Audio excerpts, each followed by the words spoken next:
Why do you come?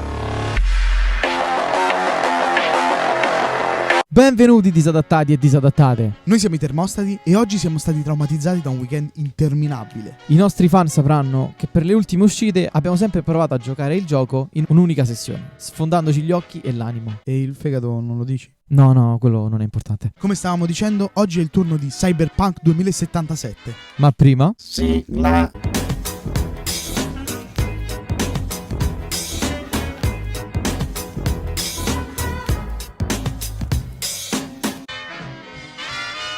Nel caso avessi vissuto sotto una roccia per gli ultimi 4 anni, Cyberpunk 2077 è il seguito spirituale del gioco da tavolo Cyberpunk 2020. A cui io non ho mai giocato. E nemmeno io. Bene, andando avanti ci metteremo nei panni di 3 possibili personaggi: il nomade, il ragazzo di strada e il corpo. Per un motivo o per un altro ci troveremo catapultati all'interno della malavita di Night City. Immischiati contro il tuo volere, oppure no, nei giochi di potere delle grandi corporazioni della città e con Keanu Reeves dentro la tua testa. Che è sempre stato il mio più grande sogno bagnato. In che senso, scusa?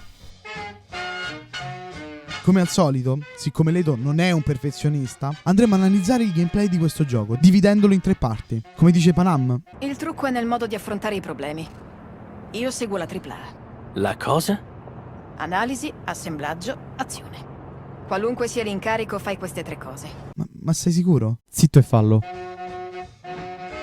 Fin dall'inizio, il gioco ci metterà a disposizione lo scan, uno strumento indispensabile. Attraverso i nostri occhi meccanici potremo scannerizzare cose e persone e anche hackerare. Night City, infatti, può essere vista come una città piena di gente, non su PlayStation 4, oppure come una rete di strumenti che possono essere utilizzati a tuo vantaggio, come meglio credi. Più di una volta ci servirà osservare l'area di gioco e pianificare nel minimo dettaglio le nostre mosse. Che sia accecando un nemico per potergli passare davanti senza essere visto, o attivare una torretta per distogliere l'attenzione. Anche durante i combattimenti però lo scan sarà fondamentale, ma su questo ci torneremo tra un attimo. Prestate attenzione, quando vi parliamo di pianificare, intendiamo letteralmente trovare l'approccio più adatto al tuo personaggio, che molto probabilmente sarà completamente diverso da quello di un altro giocatore. Infatti, dopo mezz'ora di analisi della mappa, riesco sempre a beccare l'unica mina sul campo e morire subito. Vabbè, questo è perché sei stupido te, non per altro.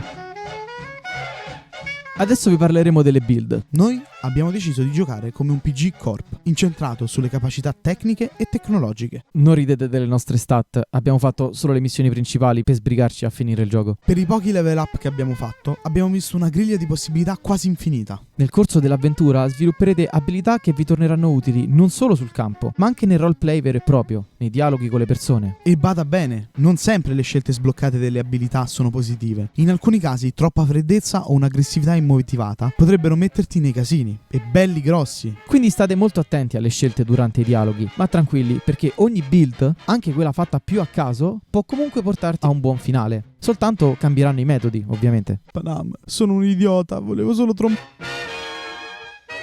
Oh, e mo' se spara. Che dire del gameplay? Come ti ritrovi in battaglia, anche in difficoltà normale, gestire i rinculi e i danni delle armi di gioco non è una passeggiata, anzi. Però, una volta capito come funzionano le armi, e specialmente dopo aver trovato dei mirini, le cose andranno molto meglio. Possiamo dire che per la build delle volte caricare i nemici si rivelava anche più semplice del solito stealth. Gli hack tornano molto utili anche durante le sparatorie, che sia per disattivare una torretta o mandare in cortocircuito un nemico fastidioso. Ma non dimentichiamoci delle armi bianche. Affettare Cyborg con una katana non invecchierà mai. Eh sì, dà molte soddisfazioni. Inoltre abbiamo particolarmente apprezzato la libertà di uccidere chi ci pare, anche persone che ti possono dare side quest. Peccato però per i bambini, quei piccoli bastardi non muoiono manco con le granate. C'è un bambino! Sparagli! Puoi ammazzarlo questo?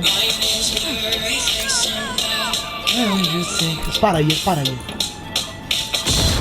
No, è mortale, è immortale, cazzo! Che dire della grafica di Cyberpunk? Noi ci abbiamo giocato su PS4, con continui glitch e crash del gioco. Quando tutto va bene però, ed è la maggior parte delle volte, il gioco è incredibile. Night City ti sa regalare degli scorci degni di Blade Runner ad ogni angolo di strada. La città è un personaggio a sé e proprio come ogni personaggio scritto bene ti sorprenderà e ti immergerà nel suo mondo, completamente. Io ho particolarmente apprezzato Jig Ledo, Street per favore.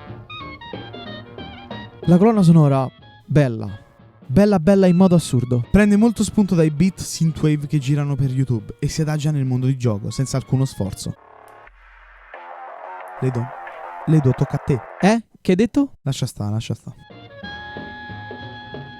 Ragazzi, questo gioco sembra fatto apposta per me. Non avrei potuto chiedere di meglio. Chi ci segue da un po' di tempo sa quanto odio i giochi lineari. Quello che potreste non sapere però è che il mio film preferito è proprio Blade Runner 2049. Sono anni, e dico anni, che aspetto un bel gioco cyberpunk. E non sto parlando della roba usa e getta, come potrebbe essere un Remember Me o un Ghost Runner, ma giochi seri, in cui immergersi completamente per ore, in cui anche soltanto girare per i vicoli è un'esperienza indimenticabile. Senza parlare che è da un bel po' che non metto le mani su un'opera con una bella trama, scritta come si deve, originale, che non ha paura di offendere e, soprattutto, senza filtri, come piace a me.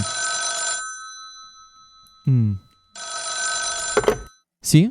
Ma se prima hai detto che è pieno di glitch, allora vedi che non sei coerente. Ti meriti un non mi piace. Poche settimane fa, quando annunciarono l'ennesimo ritardo di sto gioco, il minimo di interesse che mi era rimasto era svanito completamente. Anzi, l'intenzione di comprarlo e di giocarci non mi allettava per nulla. Attenta a quello che dici. Questo gioco mi ha colpito, e non solo perché mi ha mostrato un'ambientazione che in questo tipo di prodotto non avevo mai visto. Mi ha anche fatto impersonare e comprendere V, il povero protagonista, un uomo che, nel mio caso, è stato buttato in un cassonetto dalle corporazioni e ora deve cercare di muoversi in un ambiente a lui ostile. O muori da leggenda o vivi dimenticato da tutti. Sono rimasto molto colpito dalla trama e da un gameplay ben organizzato per essere sempre frenetico e interessante. Non sai mai dove le tue scelte andranno a parare nel lungo termine. E questo lo rende molto più realistico della maggior parte dei GDR dell'ultimo periodo. Questo videogioco lineare è inutile. Che è stato? Che cosa? Niente, scusa. Per quanto riguarda la questione dei glitch su console, di cui tutti si lamentano, è vero, questo gioco ne è pieno, alla patch attuale. Ma io preferisco di gran lunga una versione un po' glitchata, ma con frame stabili, ad una tecnicamente impeccabile che però, a meno che tu non abbia una scheda grafica da 700 euro, ti va a 15 frame. E questi sono i nostri pensieri su Cyberpunk 2077. Fateci sapere voi cosa ne pensate. Se vi è piaciuto il video, considerate l'idea di iscrivervi e noi ci vediamo nel prossimo. Buona serata.